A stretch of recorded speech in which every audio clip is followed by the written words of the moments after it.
Baron war die Nummer 10 der Blacklist. Sein richtiger Name ist Carl Smith und er ist der reichste aller Blacklist-Fahrer gewesen. Er wuchs in Bayview auf und hatte eine schwierige Kindheit im Schatten seines Vaters. Barons Vater war ein Immobilienriese. Er besaß 20% aller Mehrfamilienhäuser in Bayview und hatte auch in Rockport, Palmont und Fortune Valley Besitz. Auch war er einer der größten Sponsoren des Pro Street Festivals, was ihm auch viel Geld einbrachte. Baron entwickelte durch seinen Vater schnell einen starken Geschäftssinn und da er seinen Vater oft begleitete, wenn dieser beim Pro Street Festival geschäftlich unterwegs war, fand er auch schnell Interesse an Autos und Rennen. Zwar lernte er das Rennfahren in getunten Autos der günstigeren Klasse, aber für Baron waren selbstgebaute Autos etwas für Geringverdiener. Er interessierte sich nur für Autos von Marken wie Porsche und so weiter. Weshalb er sich irgendwann seinen bekannten Porsche Cayman S kaufte und ihn dann umbauen ließ. Er übernahm eines Tages das Management der Immobilien seines Vaters in Rockport. Sie gehörten ihm, da sein Vater sie ihm überschrieb. Er war einfach stolz auf Baron, weil dieser bewies, wie geschickt er sein Geld vermehrt und gab ihm auch kleinere Anteile an Immobilien in den anderen zuvor genannten Städten. Als Baron auf der Blacklist landete, war dies allerdings nicht besonders förderlich für seine Geschäfte. Doch durch seinen Reichtum konnte er sich aus den meisten Schwierigkeiten immer wieder freikaufen. Sein Vermögen betrug zu diesem Zeitpunkt ungefähr ganze 13 Millionen. Der Wert seiner Immobilien war auch enorm. Allerdings machte sein Name im ganzen Land die Runde, denn ein millionenschwerer Street Racer, der dazu auch noch ein sehr guter Fahrer ist, war schon etwas eher Seltenes. Ein Rennfahrer aus Palmont wurde auf ihn aufmerksam und wollte ihn treffen, doch Baron lehnte ab. Otto-Normalverbraucher in ihren Racer-Karren interessierten ihn nicht, außer sie wollten eine Immobilie von ihm mieten oder kaufen. Nachdem er von Razor im gestohlenen M3 besiegt wurde er von Cross höchstpersönlich angehalten, doch Cross wollte ihn nicht verhaften, sondern forderte ihn auf, ihm zu folgen. Und sollte er dem nicht Folge leisten, würde er ihn doch verhaften. Und diesmal könne ihn sein Geld nicht retten. Also folgte er ihm bis zu einem Parkplatz. Cross sagte einfach nur, warte hier und verschwand. Kurz darauf kam ein Audi Le Mans vorgefahren. Er war verblüfft, denn es handelte sich halt eben um einen Prototypen des Audi R8. Es war Darius, ein Rennfahrer aus Palmont City, der eine extrem hohe Reputation hatte bzw. einen hohen Ruf genießt. Sie unterhielten sich zunächst über seine Rennen und seine Immobilien. Baron wollte auch wissen, wie es sein kann, dass jemand wie Cross quasi für ihn den Laufbursche machen kann.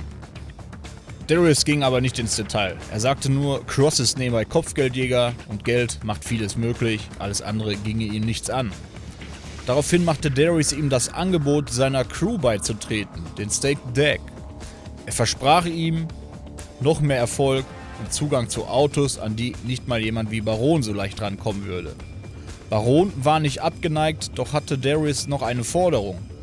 Baron sollte um jeden Preis einen Typen besiegen, der sich gerade die Blacklist hocharbeitet. Baron willigte ein und bekam dazu noch $100.000, die er in seinen Porsche investieren sollte.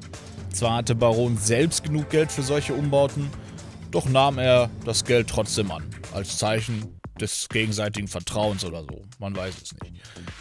Als es zum Rennen mit dem Fahrer kam, war Barons Porsche allerdings nicht weiter aufgerüstet. Er glaubte, sein Porsche wäre ohnehin schnell genug, um einen billigen Eigenbau besiegen zu können.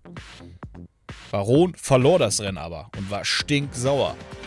Er suchte schnell Darius auf, um herauszufinden, was es mit dem mysteriösen Fahrer überhaupt auf sich hat.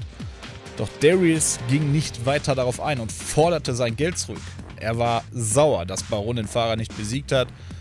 Baron allerdings reagierte aggressiv und schrie nur, er könne ihn kreuzweise und würde das Geld als Entschädigung für diese Demütigung behalten und fuhr davon.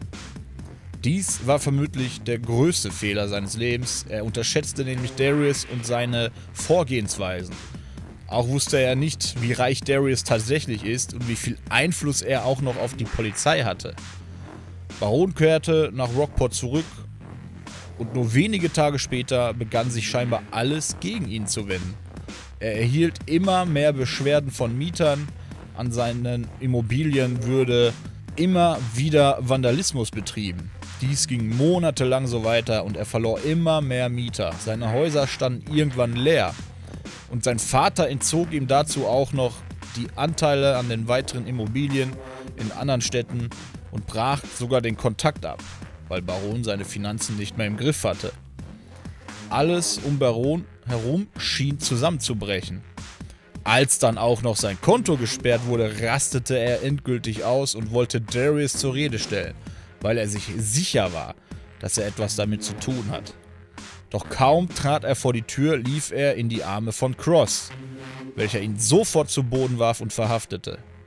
Der Vorwurf lautete fahrlässige Tötung eines jungen Rennfahrers in den Canyons von Palmont. Baron war geschockt. Er schrie wild um sich, er hätte nichts getan. Die Polizei öffnete seine Garage, doch anstatt seines Porsche stand dort ein Dodge Challenger, welcher bereits gesucht wurde. Baron traute seinen Augen nicht und schrie weiter rum. Dieser Wagen gehöre ihm nicht und jemand wolle ihm was anhängen. Doch Cross selbst war bereits blind vor Wut. Er warf Baron wieder zu Boden und ließ ihn von den Beamten abführen. Baron hatte keine Chance, sich zu wehren. Er wurde sehr schnell verurteilt und erhielt eine lebenslängliche Haftstrafe für etwas, was er gar nicht getan hatte. Er wusste genau, dass Darius dahinter stecken muss, doch hatte er keinerlei Beweise und auch kein Geld mehr, um sich Anwälte leisten zu können, die ihm vielleicht noch hätten helfen können. Eines Tages begegnete er Razor im Knast. Er konfrontierte ihn. Er wollte einfach wissen, was es mit diesem unbekannten Fahrer und dem M3 GTR auf sich hat und welche Rolle er bei diesem ganzen Vorfall spielte. Denn Baron hatte natürlich nebenbei noch mitbekommen, was sich da zwischen diesem unbekannten Fahrer und Razor abgespielt hat und dass es da wohl größtenteils um den M3 ging. Doch Razor war bereits genervt, da er zuvor von Tess angequatscht wurde. Als Baron Darius erwähnte, wurde Razor allerdings hellhörig, versuchte aber trotzdem schnell das Gespräch abzuschmettern. Baron verblieb stumm und ging zurück an seinen Esstisch, nachdem Razor Folgendes sagte: Wenn du dich auf dieses Monster eingelassen hast, tut es mir leid, aber ich kann dir bei deiner Sache nicht helfen. Und glaube mir, ich spreche aus Erfahrung. Und wenn ich hier rauskomme, hole ich mir als erstes diesen verdammten BMW zurück und sorge dann dafür, dass dieser Darius und dieser Caleb dafür bezahlen werden, was sie mir und meinen Freunden angetan haben.